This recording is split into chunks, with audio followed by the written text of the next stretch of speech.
Hello friends, this is in chemistry and you are watching in chemistry classes. इस वीडियो में आप सीखेंगे बेसिक स्पीकिंग इंग्लिश कोर्स। बिल्कुल बेसिक, बिल्कुल जीरो से मैं आपको सिखाने जा रहा हूं और ऐसे ऐसे टॉपिक्स को, ऐसे ऐसे पॉइंट को लाया हूं जो आपके जुआ पे रहना बहुत ही ज़्यादा ज़रूरी है। अगर आप इंग्लिश स्पोकन कोर्स से जुड़े हैं या फिर इंग्लिश स्पीकिंग कोर्स करना चाहते हैं या कर रहे हैं, सीख रहे हैं, तो ऐसे ऐसे पॉइंट को लाया हूँ जो आपके जुआ पे रखना जरूरी है ताकि फ्लुएंसी आ पाए।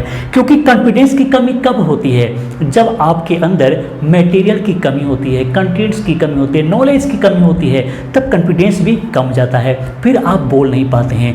लेकिन आज मैं जो आपको बताने जा रहा हूँ, ये सब आने के बाद, ये सब जानने के बाद फिर आप में कॉन्फिडेंस बढ़ेगी और आप बेहतर इंग्लिश बोल भी पाएंगे। शुरुआत बहुत ही अच्छी होगी, इसकी गारंटी है। आज मैं जो बता रहा हूँ इससे आपकी स्पोकन इंग्लिश की शुरुआत बहुत ही बेहतर होगी। लेकिन एक और आपको बात बताने जा रहा हूं कि अगर आप इंग्लिश स्पोकन कोर्स कर रहे हैं तो ऐसे व्यक्ति से आप बिल्कुल बचें जो आपको डिस्करेज कर रहा हो, क्योंकि a little knowledge is a dangerous thing. कुछ ऐसे लोग होते हैं जो आपको बार बार डिस्करेज करेंगे, बोलेंगे अरे तू गलत बोल रहा है, पहले जाओ ग्रामर पढ़ो, जाओ पहले ग्रामर ठीक करो, जाओ रिटेन ठीक करो, तब इंग्लिश बोलना। वो आपको बात बात पर टोकते रहेंगे और उसे कहते हैं वेट ब्लैंकेट। इंग्लिश में जो व्यक्ति दूसरे को हतोत्साहित कर रहा होता है उसे वेट ब्लैंकेट, वो जन्म से ही ऐसा होता है, उसका बुरा मत मानिए। वो तो बेचारा जन्म से ही ये गुण लेकर ही अवतरित हुआ है जो आपको किसी नेक काम करने में हतोत्साहित कर रहा होता है, डिस्करेज कर रहा होता है। उसकी कोई गलती नहीं है, वो जन्म से ही ऐसा है। तो उसको इग्नोर करते रहें और जो भी मैं पढ़ाता हूं उसे कॉन्फिडेंटली अपने दोस्तों के बीच बैठ करके शेयर कीजिए और बात कीजिए, उसे टॉक कीजिए। इस जो भी बता रहा हूं इस पर आप प्रैक्टिस कीजिए दोस्तों के साथ में। तो आगे बढ़ने से पहले आप इस वीडियो को लाइक कर लीजिए। अगर आप पहली बार इस चैनल पर आए हैं तो सब्सक्राइब कर लीजिए और बेल आइकन जरूर दबाइए, क्योंकि मैं रोज सवेरे 5 बजे वीडियो अपलोड करता हूं। तो चलिए शुरू करते हैं और लास्ट में क्वेश्चन भी करेंगे, इसलिए ध्यान से देखना जरूरी है। तो चलिए शुरू करते हैं। कुछ ऐसे पॉइंट्स होते हैं जो जुबान पे रखना बहुत ज्यादा जरूरी है। और जैसे आपको लगता होगा अरे ये तो बिल्कुल आसान है, आता है इसी का क्या करूंगा, लेकिन नहीं, आने के बाद भी आपको जुबान पे रखना जरूरी है। आता है, मान लीजिए बाइक आप चलाना सीखना चाहते हैं, थ्योरी कंप्लीट है, आप जानते हैं कि ये ऐसे होगा, ये एक्सीलरेटर है, गियर है, क्लच है, ब्रेक है, लेकिन जब तक प्रैक्टिस नहीं करेंगे आना बेकार है। सीखना जरूरी है, आने से नहीं होगा बल्कि सीखना है। तो चलिए, आई एम ग्लैड टू, अब इसे कैसे यूज करेंगे देख लीजिए। इंग्लिश स्पोकन में जैसे जुआ पे आ जाए बोल दीजिए, वो सब सही है। जैसे देख लीजिए, आई एम ग्लैड टू, अगर आपको कहना है मैं खुश हूं, किसी बात से आप खुश हैं तो आप बोलिए आई एम ग्लैड टू।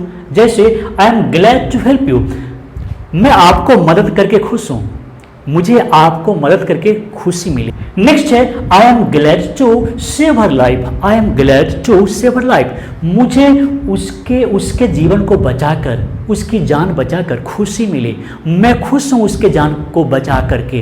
तो इसका हूबहू हिंदी मीनिंग मत खोजिए, बस सेंस को समझिए कि इसका मीनिंग क्या है। I am glad to meet you, मुझे आपसे मिलकर खुशी हुई, आपसे मिलकर मुझे खुशी हुई, बस। नेक्स्ट है, अब क्या है कि टू का प्रयोग अगर करना चाहते हैं तो इसके साथ वर्ब का पहला रूप यूज करेंगे। जैसे I am glad to meet you, I am glad to see you, I am glad to be with you, I am glad to be here. तो यहाँ पर आई एम ग्लैड टू के बाद में वर्ब वन का use कीजिए अगर आपको करना है तो। नेक्स्ट है, उसे दूसरे तरीके से भी यूज कर सकते हैं, आई एम ग्लैड दैट, मुझे खुशी है कि। अब यहाँ पर किसी दूसरे सब्जेक्ट को लाना है, क्योंकि इसमें आप ही ग्लैड भी हैं और आपने ही कोई कार्य किया है, लेकिन यहाँ पर आप ग्लैड हैं क्योंकि दूसरा ने कोई कार्य किया है। तो I am glad that you are my friend, मैं खुश हूँ कि आप मेरे दोस्त हैं। I am glad that she will come here, मैं खुश हूँ कि वह आएगी, मुझे खुशी है कि वह आएगी, यहाँ आएगी। तो I am glad that you got married, मतलब मैं खुश हूं कि आपकी शादी हो गई, मैं खुश हूं या मुझे खुशी है कि आपकी शादी हो गई। बिल्कुल सिंपल तरीके से बोले, सिंपल समझिए, और उसमें उलझना नहीं है और उलझाने वालों से बचना है, क्योंकि कुछ लोग न सफल होंगे न सफल होने देंगे। तो आप इसको सही से सीखिए और प्रैक्टिस कीजिए। ग्लैड टू के बाद वर्ब वन का प्रयोग करेंगे और यहाँ पर डेट लगाना है, तो पूरे सेंटेंस आप लिखेंगे। चलिए आगे फिर देखते हैं। और नेक्स्ट है आई एम सॉरी टू। अगर आप किसी बात से दुखी हैं, किसी बात से आपको परेशानी हुई है, आपसे कोई गलती हो गई है, तो या फिर किसी बात को लेकर दुखी है, तो I am sorry to hear the news. इस न्यूज को सुनकर मुझे दुखी है, मैं दुखी हूं इस न्यूज को सुनकर, या समाचार को सुनकर मैं दुखी हूं। नेक्स्ट है I am sorry to make such mistakes. ऐसी गलती करके मैं दुखी हूं, मुझसे ऐसी गलती हो गई है इसलिए मैं दुखी हूं। I am sorry to abuse him. उसे गाली दे करके मैं दुखी हूं, उसे गाली दे करके मैं दुखी हूं। तो अगर आप किसी बात से दुखी हैं और आपसे गलती हुई है, तो आई एम सॉरी टू और प्लस कोई भी वर्ब का यूज कर दीजिए जो आप कहना चाहते हैं। तो I am sorry two plus V1 verb का पहला रूप आप यूज करेंगे। नेक्स्ट है आई एम सॉरी डैट। अब क्या है, अब दूसरे के बारे में बोलना है कि मैं दुखी हूं कि आपके साथ ऐसा हुआ, मुझे दुखी है कि उसने ऐसा किया। तो कैसे कहेंगे, I am sorry that you feel ill. मतलब है कि मैं दुखी हूं कि आप बीमार पड़ गए। यहां पर मैं दुखी हूं कि आप बीमार पड़ गए। Next I am sorry that you always tell lies. मतलब मैं दुखी हूं कि आप हमेशा झूठ बोलते हैं, मैं दुखी हूं कि आप हमेशा झूठ बोलते हैं। I am sorry that she is weeping. मैं दुखी हूं कि वह रो रही है। तो अगर आप किसी बात से दुखी हैं तो आई एम सॉरी डैट या फिर आई एम सॉरी टू करके बोल सकते हैं। दूसरे के बारे में बोलना है तो डैट का यूज कीजिए, अगर अपने ही बारे में बोलना है तो आई एम सॉरी टू और फिर वर्ब का यूज करके बताइए। चलिए अब नेक्स्ट देख लेते हैं। नेक्स्ट है I am proud to. I am proud to, ये कुछ सस्पिशन से भरा हो सकता है, इसे ठीक से देखिए। तो आई एम प्राउड टू का यूज कैसे करेंगे, तो यहां पर जैसे टू लगा तो आप समझ लीजिए कि उसके बाद वर्ब वन का प्रयोग करना है। जैसे I am proud to get success, I am proud to get success मतलब है मुझे सफलता मिलने पर गर्व है। अगर आपको किसी बात पे गर्व है तो आई एम प्राउड टू और प्लस V1 का यूज कीजिए। I am proud to get success. I am proud to be your friend. मैं आपका दोस्त हूं इसलिए मुझे गर्व है। किसी अच्छे फ्रेंड को आप बोल सकते हैं I am proud to be your friend. मुझे गर्व है खुद पर कि मैं आपका दोस्त हूं। I am proud to live with such a person. मैं ऐसे लोग के साथ में, ऐसे आदमी के साथ में रहकर गर्व अनुभव करता हूं। मैं गर्व अनुभव करता हूं, प्राउड फील करता हूं। तो आई एम प्राउड, मुझे गर्व है कि मैं ऐसे लोगों के साथ रहता हूं। तो इस तरीके से आई एम प्राउड टू कर सकते हैं। लेकिन और भी देख लेते हैं इसमें क्या है, आई एम प्राउड दैट। अगर फिर किसी दूसरे के बारे में बोलना है तो आई एम प्राउड दैट, मुझे गर्व है कि, मुझे गर्व है कि। तो I am proud that you always help the poor. मुझे गर्व है कि आप हमेशा गरीबों को मदद करते हैं। मुझे गर्व है कि आप इंग्लिश में बहुत तेज है। मुझे गर्व है कि आप इंग्लिश धाराप्रवाह बोलते हैं। तो I am proud that she is my friend. मुझे गर्व है कि वह मेरी दोस्त है। मुझे गर्व है कि वह मेरी दोस्त है। I am proud that. अब प्राउड दैट का प्रयोग करते रहेंगे। एक सेंटेंस प्राउड दैट के बाद एक सेंटेंस जिसे क्लोज कहते हैं उसे आप यहां पर रखेंगे। नेक्स्ट है आई एम प्राउड ऑफ का भी आप बहुत प्रयोग सुने होंगे। तो आई एम प्राउड ऑफ के बाद ऑब्जेक्टिव केस में किसी सब्जेक्ट को, किसी नाउन और प्रोनाउन को रख सकते हैं। जैसे I am proud of you, मुझे आप पर गर्व है। I am proud of her, मुझे उस पर गर्व है।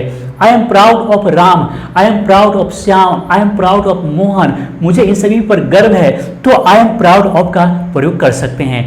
तो एक एक करके आपको और भी बताने जा रहे हैं, इसके बाद और बताने जा रहे हैं, उसे देखें ताकि आपके जुबान पे आ जाए। और मैं एक बात बताने जा रहा हूं, आप इसे बोल बोल करके रीडिंग कीजिए, लाउडली आप इसे रीडिंग कीजिए, प्रैक्टिस कीजिए बोलने का, ताकि ये सेंटेंस आपके जुबान पे सेट कर जाए और बोलते समय सोचना नहीं पड़े। अगर सोचना पड़ा तो स्पीकिंग नहीं हुआ। This is not speaking if you are thinking while speaking. So I think without thinking you need to speak fluently. Don't think anything about any topic, about any idea, because you need to absorb all the sentences. You need to set all the sentences on your tongue to speak English fluently. So please watch the next. और अब देख लेते हैं I am surprise to, मैं आश्चर्यचकित हूँ। अगर आप आश्चर्यचकित हैं, आप आश्चर्य व्यक्त करना चाहते हैं तो आप बोलेंगे I am surprise to meet you here, मैं तुमसे यहाँ मिलकर आश्चर्यचकित हूँ, मैं आपसे यहाँ मिलकर आश्चर्यचकित हूँ। I am surprise to get such an opportunity, I am surprise to get such an opportunity means हुआ कि मैं सरप्राइज हूँ, मैं आश्चर्यचकित हूँ ऐसे अवसर को पाकर, ऐसे मौका को पाकर मैं आश्चर्यचकित हूँ। नेक्स्ट है I am surprise to see you here, मैं तुम्हें यहाँ देखकर आश्चर्यचकित हूँ। तो जब भी आश्चर्यचकित हैं आप, आश्चर्य करते हैं तो इसके लिए टू का प्रयोग करेंगे और उसके बाद वर्ब वन का प्रयोग करेंगे। इजी है, जो वहाँ पे रखे सेट कर लीजिए। आई एम सरप्राइज दैट, अब दूसरे के बारे में बोलना है। I am surprise that you live in my town, मैं आश्चर्यचकित हूँ कि तुम मेरे टाउन में रहते हो, मुझे तो पता ही नहीं था। चलिए, I am surprise that you are so simple, you are so simple, मैं आश्चर्यचकित हूँ कि आप इतनी सिंपल हैं, आप इतनी साधारण हैं। I am surprise that she is so quarrelsome, मैं बहुत ही सरप्राइज हूँ, आश्चर्यचकित हूँ कि वो इतने झगड़ालू है। मैं इतने सरप्राइज हूँ, आश्चर्यचकित हूँ कि वह इतनी झगड़ालू है। चलिए, तो इसी तरीके से आप बहुत सारे सेंटेंस को लिखिए, बोलिए, याद कीजिए, रटिए इसको, मतलब एक ही मतलब है कि जो वहाँ पे सेट कर लीजिए। नेक्स्ट है आई एम असेम्ड टू, मैं बहुत शर्मिंदा हूँ, मुझे शर्म है किसी बात को लेकर, तो क्या करेंगे, टू के साथ वी वन का प्रयोग करेंगे। I am ashamed to make such mistakes, ऐसी गलती करके मैं शर्मिंदा हूँ, मुझे शर्म है कि मैंने ऐसी गलती किया। I am ashamed to make friendship with you, मुझे तुमसे दोस्ती करके शर्मिंदा महसूस हो रही है, मैं शर्मिंदा हूँ तुमसे दोस्ती करके। तो I am ashamed to make such friends with you, ऐसे बोल सकते हैं। I am ashamed to marry you, मुझे तुमसे शादी करके शर्म महसूस हो रही है, मैं शर्मिंदा हूँ, मुझे शर्म है कि मैं तुमसे शादी किया। और नेक्स्ट है आई एम असेम्ड दैट, अब किसी दूसरे के बारे में बोलना है। I am ashamed that she abused me, मुझे बहुत शर्म है कि उसने मुझे गाली दी, मैं शर्मिंदा हूँ कि वह मुझे गाली दी, उसने मुझे गाली दी। I am ashamed that she I slapped you, I am ashamed that I slapped you, मुझे शर्म आ रही है, मैं शर्मिंदा हूँ कि मैंने तुझे थप्पड़ मारा। आई am ashamed that I helped you, मुझे शर्मिंदा है, मुझे शर्म है, मुझे शर्म आ रहा है कि मैं तुम्हें मदद किया, मुझे शर्म आ रहा है कि मैंने तुझे मदद किया।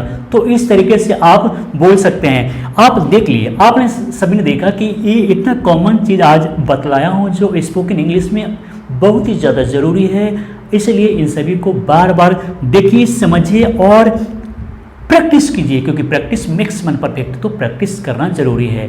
और हाँ, ऐसे लोगों से बचें जो आपको डिस्करेज करेंगे, क्योंकि डिस्करेज करने वालों के बीच में रहेंगे तो कभी इनकरेज नहीं हो पाएंगे, कभी आप आगे नहीं बढ़ पाएंगे। तो चलिए, अब बारी है आपसे सवाल करने की और देखते हैं आपका जवाब कितना सही होता है। तो चलिए, आज का सवाल है, मैं आपको यहाँ देखकर आश्चर्यचकित हूँ, मैं आपको यहाँ देखकर आश्चर्यचकित हूँ। तो इसे कैसे ट्रांसलेट करेंगे, जरूरत पड़े तो आप इसे एक बार फिर से देख सकते हैं, और लेकिन आंसर बिल्कुल सही होना चाहिए। तो चलिए दोस्तों, इस वीडियो को देखने के लिए, शेयर करने के लिए, लाइक करने के लिए आपको बहुत बहुत धन्यवाद।